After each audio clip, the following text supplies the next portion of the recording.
30 মে 2024 সপ্তম দফার লোকসভার নির্বাচনের শেষ লগ্নের প্রচার চলছে। সৌগত রায়ের সমর্থনে নেতৃত্বে নির্মল ঘোষ। আপনারা এই খবর দেখছেন অনলাইন বার্তায়।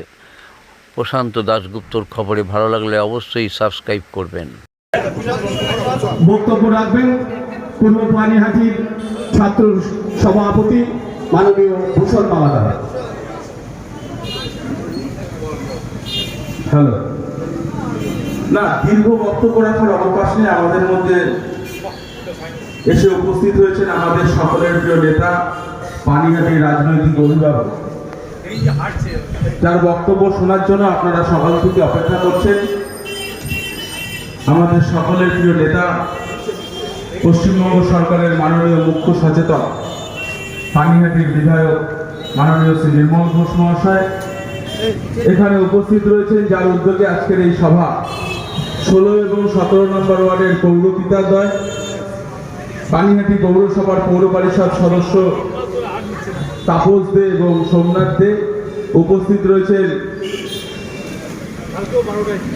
দমদম ব্যারাকপুর সাংগঠনিক জেলা তৃণমূল যুব কংগ্রেসের সহসভাপতি, 33 নম্বর ওয়ার্ডের পৌরপিতা প্রদীপ বড়ুয়া থেকে শুরু করে এখানে রাজেশ দ্বারা রয়েছে। আমি সকলকে জাতীয়তাবাদী সংগ্রামী অভিনন্দন জানাই। শুধু বক্তব্যের শুরুতে দীর্ঘ বক্তব্য রাখার অবকাশ নেই। এইখানে উপস্থিত সমস্ত গণতন্ত্রপ্রিয় মানুষ এবং মাইকের আওয়াজ যতদূর যাচ্ছে, এই অঞ্চলের মানুষকে বক্তব্যের শুরুতেই আশ্বস্ত করতে চাই, অধ্যাপক সৌগত রায় দমদম লোকসভা কেন্দ্রের বুকে এমন একজন নাম, যাকে জেতানোর জন্য শুধুমাত্র পানিহাটিতে কেন, দমদম লোকসভা কেন্দ্রের কোন অঞ্চলে একটা পথসভা করারও প্রয়োজনীয়তা নেই। আমরা পথসভা করছি তার কারণ আগামী দিন অধ্যাপক সৌগত রায়ের মার্জিনটাকে দমদম লোকসভা কেন্দ্রের বুকে ডবল করতে হবে। আর সেই ডবল করার লক্ষ্যে আজকে রাজনৈতিক সভা জেতানোর জন্য। আপনারা দেখেছেন বিগত 10 বছর ভারতবর্ষের বুকে নরেন্দ্র মোদীর নেতৃত্বাধীন একটা সরকার, যারা 2014 সাল ভারতবর্ষের মসনদে ক্ষমতায় আসার আগে ভারতবর্ষের মানুষকে বলেছিল ক্ষমতায় আসলে ভারতবর্ষে 6 দিন আসবে, বলেছিল বিদেশ থেকে কালো টাকা ফেরত এনে ভারতবর্ষের প্রত্যেকটা মানুষের ব্যাংকের অ্যাকাউন্টে 15 লক্ষ টাকা করে দেবে, বলেছিল ভারতবর্ষের প্রত্যেক বছর 2 কোটি বেকারের চাকরি হবে, বলেছিল ভারতবর্ষে প্রত্যেক বছর 100টা করে স্মার্ট সিটি তৈরি হবে। আর আজকে 10 বছর পর ভারতবর্ষের মানুষ নরেন্দ্র মোদীর কাছ থেকে শুধুমাত্র জুমলা আর ভাওতাবাজি ছাড়া আর কিছু পায়নি। তাই তো আজকে ভারতবর্ষের 140 কোটি মানুষ নরেন্দ্র মোদীকে প্রশ্ন করছে যে বিগত 10 বছর তোমার সরকার দিল্লির বুকে ক্ষমতায় থাকার পরও বাংলার মানুষের কাছে, ভারতবর্ষের মানুষের কাছে কোনো উন্নয়নের খতিয়ান তুলে ধরতে পারলে না, বাংলার মানুষের কাছে কোনো উন্নয়নের রিপোর্ট কার্ড তুলে ধরতে পারলে না। তাই ভারতবর্ষের মানুষ আজকে জানতে চাইছে, আজকে সারা ভারতবর্ষের দিকে তাকান, সমস্ত ভারতবর্ষের গণতান্ত্রিক কর্মগুলোকে স্তব্ধ করে দেওয়ার চেষ্টা করছে। ভারতবর্ষের বুকে যতগুলো গণতান্ত্রিক স্তম্ভ, সমস্ত স্তম্ভগুলোকে ভেঙে চুরমার করে দিতে চাইছে। আজকে ভারতবর্ষের সংবাদ মাধ্যম থেকে শুরু করে ভারতবর্ষের গণতান্ত্রিক যতগুলো পরিকাঠামো, আইনসভা থেকে শুরু করে ভারতবর্ষের পার্লামেন্টারি ব্যবস্থা থেকে শুরু করে সমস্ত ব্যবস্থাকে আজকে ভারতবর্ষের বুকে একটা অগণতান্ত্রিক শাসন ব্যবস্থার দিকে নিয়ে যেতে চাইছে। তাই তো আজকে আমাদের প্রশ্ন, আজকে সারা ভারতবর্ষের দিকে তাকান, আজকে নোটবন্দি, জিএসটির ফলে এই কেয়ার মোড় সংলগ্ন ব্যবসায়ীরা আজকে কোন জায়গায় গিয়ে দাঁড়িয়েছে? আজকে ভারতবর্ষের দ্রব্যমূল্য কোথায় গেছে? যে পেট্রোল আমরা 55 টাকা 60 টাকা দিয়ে কিনতাম, যে ডিজেলের দাম 50 টাকা, সেই পেট্রোল ডিজেল আজকে 100 টাকা ছাড়িয়েছে। এখানে মায়েরা বসে রয়েছেন, আপনারা প্রতিদিন রান্না করেন, প্রত্যেককে বাজার করেন। আপনারা জানেন 2014 সাল যে এলপিজি সিলিন্ডার আপনারা 600 টাকা করে কিনতেন, সেই এলপিজি সিলিন্ডার আজকে 1100 টাকা হয়েছে।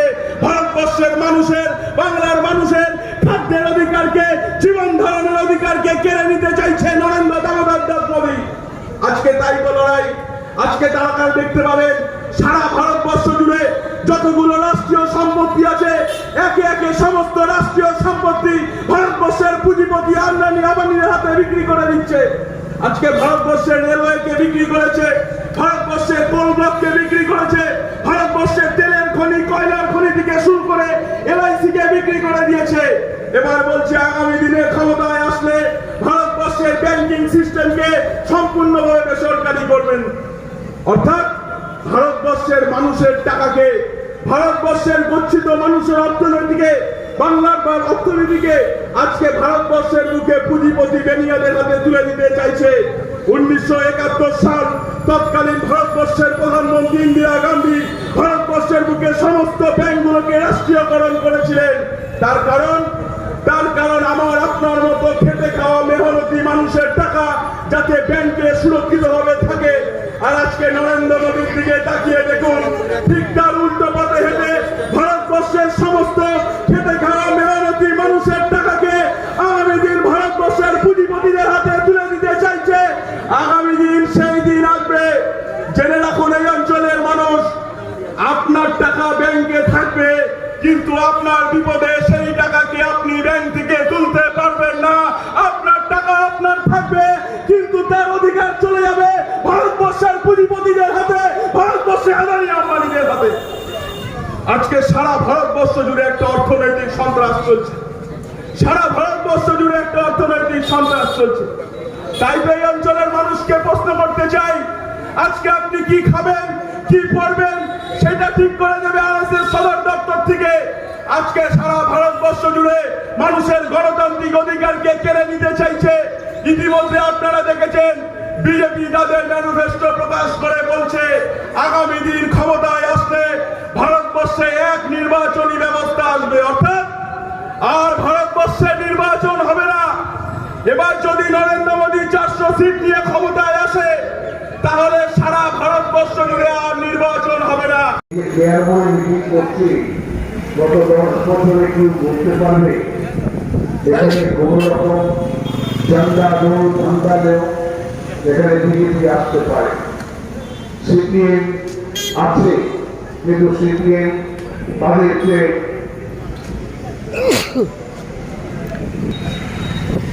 মানুষের প্রতি যে ভিড়টা তারা দেখাতে পারে। চেয়ার মোড়ে চলছে পথসভা। আজকে 30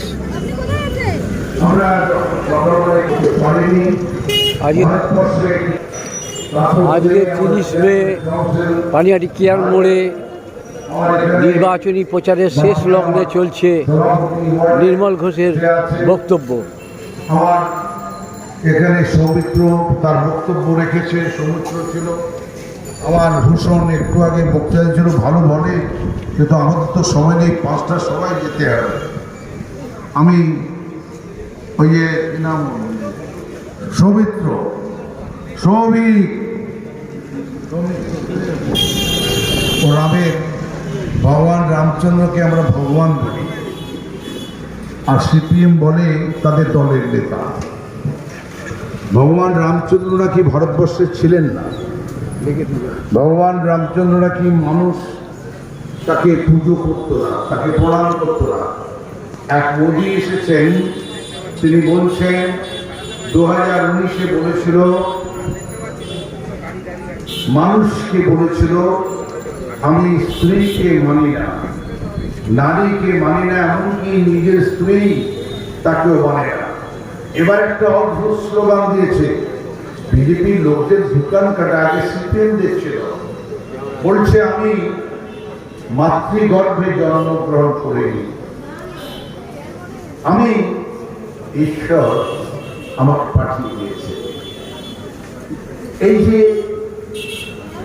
একজন প্রধানমন্ত্রী মাতৃগর্ভে জন্মগ্রহণ করেননি, ভগবান কৃষ্ণ বলতে পারছেন না, ভগবান রামচন্দ্র বলতে পারছেন না, ব্রহ্মা বিষ্ণু মহেশ্বর কেউ বলতে পারছেন না, কিন্তু একজন বলতে পারছে, তিনি ভণ্ড,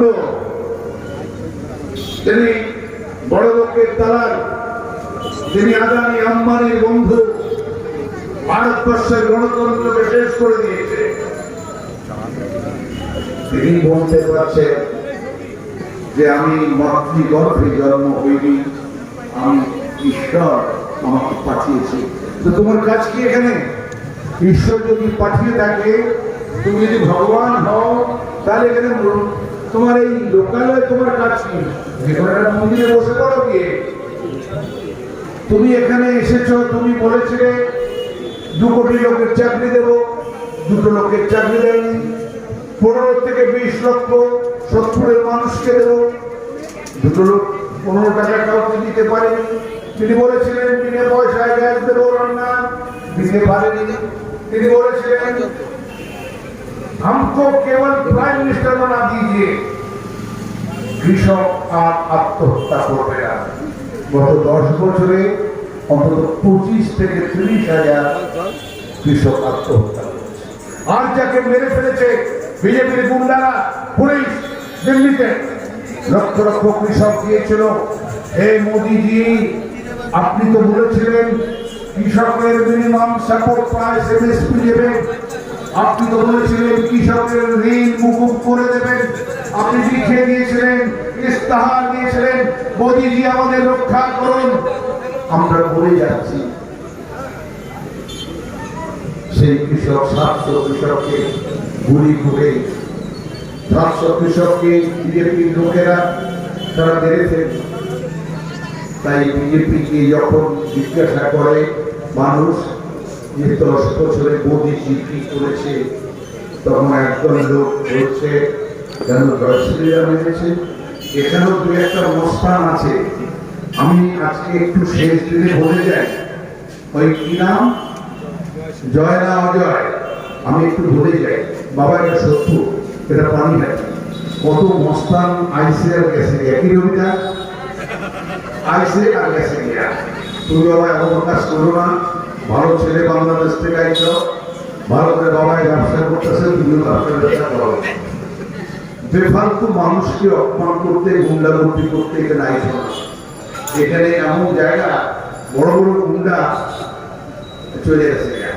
তুমি নিজেকে সাবধান করো, এটা আমি বললাম। কারণ ভাইরা আমাদের মহিলারা, আমাদের সমস্ত বন্ধুরা বলেছে ওকে অনেকবার, কিন্তু কথা শোনে না। এবার আমি বলে যাই, বিজেপি থাকবে, তৃণমূল কংগ্রেস থাকবে, সিপিএম থাকবে, সিপিআই থাকবে, সমস্ত রাজনৈতিক দল থাকবে, কিন্তু সোদপুরের এই গুন্ডা থাকবে না, এটা আমি আর 2টি কথা বলি। এবার মোদীকে সবাই জিজ্ঞাসা করছে, মমতাজি বলো, মোদী তুমি আমাকে জেলখানায় দেবে?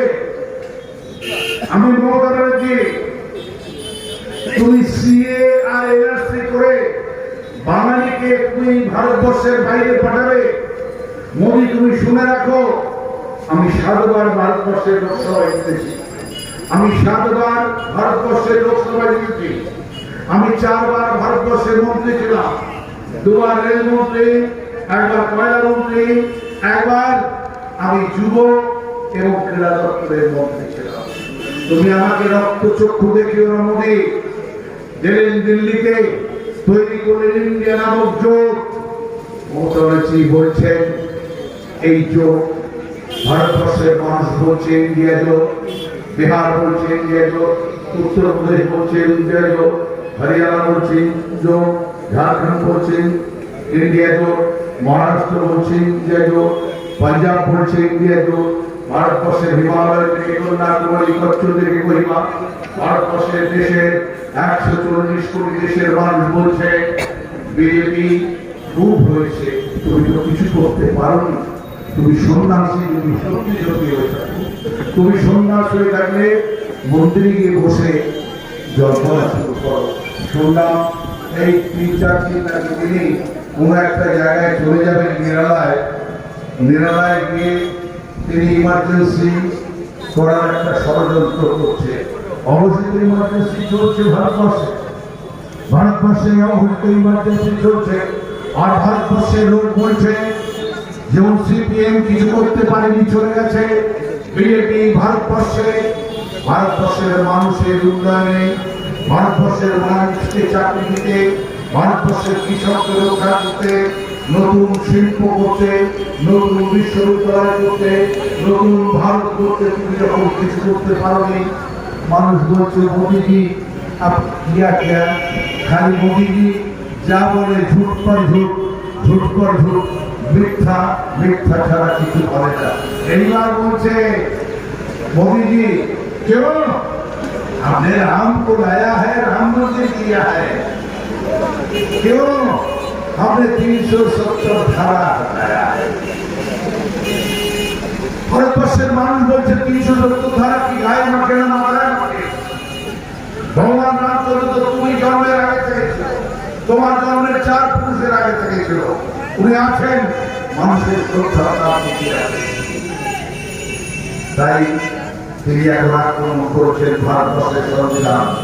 বলছে আমি 400 পার চাইয়ে ভারতবর্ষের সংবিধান থাকবে না, মানুষের অধিকার।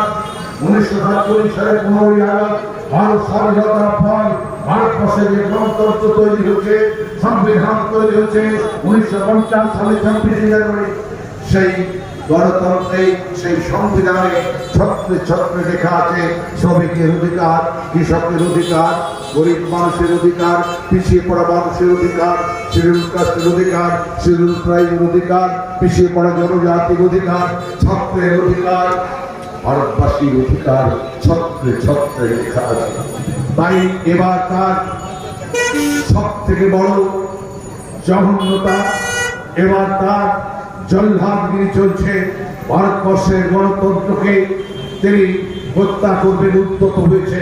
তাই আমরা ভারতবর্ষের মানুষ, বাংলার মানুষ মমতার নেতৃত্বে আমরা প্রস্তুত হয়েছি। এবার 6 দফা নির্বাচন শেষ হয়েছে, বিএপি নেই, 150 পাবে কিনা সন্দেহ। এবার 6ষ্ঠ দফায় আমাদের 9টা আছে, 9টায় 9টা হবে। বিএপি ছাড়বে না, থাকবে কিন্তু ক্ষমতায় মোদী থাকবে না, মোদী প্রধানমন্ত্রী হবে না। আর ভারতবর্ষের গণতন্ত্রকে যা হত্যা করতে চেয়েছে মমতার নেতৃত্বে, মমতা ব্যানার্জির নেতৃত্বে ইন্ডিয়া জোট ভারতবর্ষের গণতন্ত্রকে রক্ষা করবে, মানুষের স্বাধীনতাকে রক্ষা করবে, ভারতবর্ষের মানুষের অধিকার এবং মর্যাদা রক্ষা করবে। এই অধিকারের লড়াইতে আসুন কেয়ার করে যারা আমার কথা শুনছেন সবাই মিলে অধ্যাপক সৌগত রায় 3 বার আপনারা আশীর্বাদ করেছেন, ভারতবর্ষের শ্রেষ্ঠ সংসদ হয়েছে।